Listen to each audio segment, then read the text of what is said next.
welcome to the second lesson of a series of 10 basic guitar lessons brought to you by theguitarlesson.com. I'm Tom Fontana, and I'm really excited today since in the first lesson we didn't actually make any real music. We just learned basic guitar picking and fretting, but today we'll learn several major and minor chords, and you'll be able to use these to play tons of songs in the coming lessons. So let's just have a look at the first chord. It'll be the C major. I'm going to ask you to place your first finger onto fret 1 of string B, your second finger onto fret 2 of string D, and your third finger onto fret 3 of string A, and just strum all strings from string A. And now take your hand off the fretboard, shake your fingers off a bit, and try to put your fingers back into the same position. Now shake off and return. We're going to learn several chords today, and I want you to do this with every chord. And it's really important that when you place your fingers back, you make sure that the chord still rings true and your fingers have not moved out of position. Okay, so let's have a look at our next chord, the D major. I'm going to ask you to place your first finger onto fret 2 of string G, your second finger onto fret 2 of the high E string, like this, and your third finger onto fret 3 of string B. And you won't be strumming strings E and A with this chord, just the 4 strings after them. And plug the individual notes to see if they ring clearly, otherwise they'll rattle and won't sound nice. And you can pivot your wrist to find the most comfortable position, so just try that. And once again, just practice this chord, pause the video, take your hand off, shake your fingers off, put it back onto the D major shape, and just do that several times.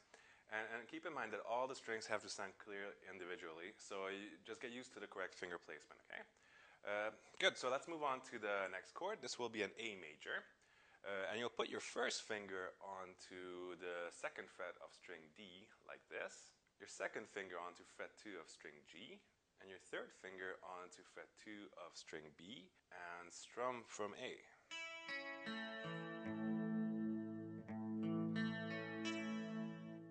And the E is not used in this chord, and that's very important. And this chord is a real squeeze since you have to put 3 fingers onto the same fret on neighboring strings.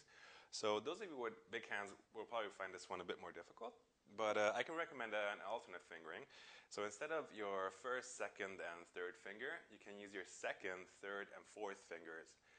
This will help, but either way, this chord will take some getting used to. Don't worry about it. Just stack your fingers in there, make all the notes sound clear when you practice, and you'll learn it very soon, okay? Okay, good job. So let's move on. We learned only major chords until now, and it's time for our first minor chord. I'll just show you, and you'll hear the difference right away.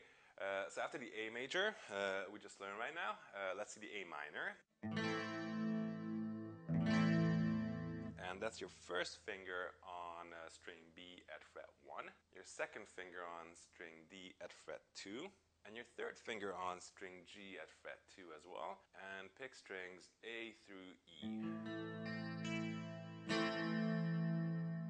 Now I'll just show you the A minor and then the A major one after another, and just listen to their sound, okay?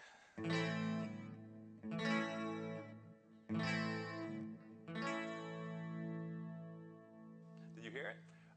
The minor had more of a sad sound, and the major had more of a happy sound.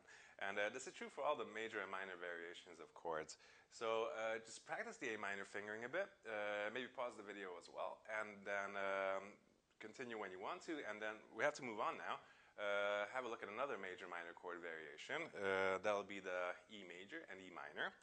First we'll look at the A major, and that's very similar to the A minor we just learned. But we move every finger up by 1 string.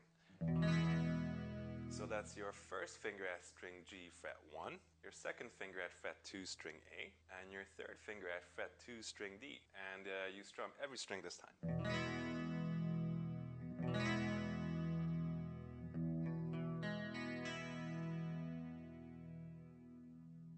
And the E minor is really easy from here. You just release your first finger.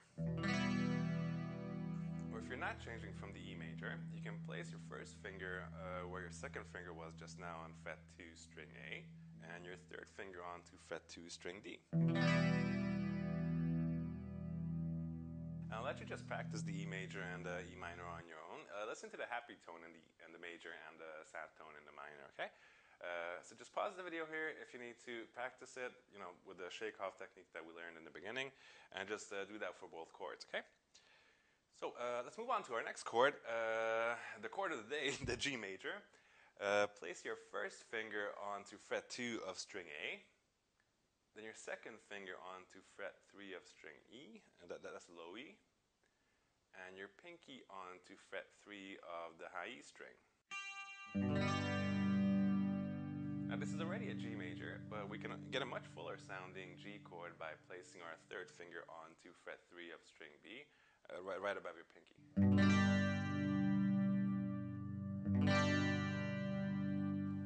So this just sounds better, but it's a bit harder. And here's another alternative for fingering the G major. So choose whichever you like, and when we start learning songs and changing in between chords, you'll actually use the fingering which is easiest to change to from the chord that you played beforehand, okay? But that comes in another lesson. So just practice the G as well. Take your hands off, put it back, practice it with all the fingerings, and just pause the video if you need to, or practice it later on, okay? Good, so let's move on to the D minor, and if you'll recall, we already learned the D major in the beginning of the lesson. That was your first finger on string G fret 2, your second finger on string E fret 2, and your third finger on string B at fret 3, and you only strum strings D, G, B, and E like this. Okay, so let's look at the D minor now, and that's your first finger on string E at fret 1, your second finger on string G fret 2, and your third finger on string B at fret 3, and again you just strum from string D.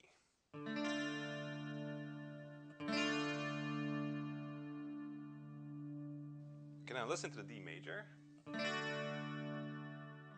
and minor. So I'm sure you hear the difference between the major and minor variations of the chords now. Minors are a bit sad, a bit darker, and almost sort of pull you down. Music is all about emotions. While majors are very lively chords. They just make you happy and just want to make you smile. And really, because music is all about expressing emotions.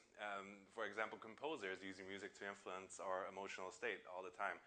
Even at the movies, when you're watching a love scene, for example, they'll use music that'll make you, sort of fall in love, get in the mood to cuddle with your girlfriend or something like that. And when you're watching a horror flick, for example, you'll just have like dark music. So I'm sure you've experienced this already. And actually, once you learn these chords and learn how to change between them in the next lesson, and eventually learn songs that you can play, you'll really start noticing the difference. You'll go home one day, and if you're feeling a bit down, you'll probably play minor chords, but if you're feeling cheerful, you'll play major chords. So it's really, music is all about emotions. Okay, so now let's have a look at a pretty difficult beginner's chord, the F major chord.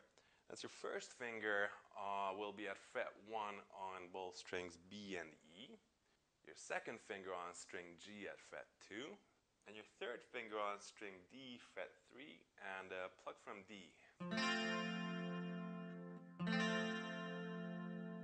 Now this first finger part is a bit hard since you have to hold down 2 strings at once. You have to push your thumb really hard against the back of the neck, and as if you were pinching the guitar really hard with your thumb and first finger. That's how you can exert enough pressure. And you can try moving your wrist around and just find the most comfortable position for your finger, okay? So just experiment with that. It won't be easy at first. I still remember learning the F major for the first time. It just seemed impossible. But if you practice it enough, you'll see that it gets easier and easier with time. Just don't neglect this chord. Practice it every day until all the strings ring clearly, okay? And just practice this and all the other chords that we learned today. And we'll be using them in literally tons and tons of songs. So just learn all of the fingering, practice it every day, and really soon it'll become second nature. Trust me, I went through it, everyone went through it. So this is the end of the second lesson from the 10 basic guitar lessons. We'll be learning how to change in between chords in the next lesson, and we'll start learning songs in lesson 3 as well. So just check it out. It's on the webpage at theguitarlesson.com. Good, so that's it for today. See you in the next lesson then, I guess. Bye.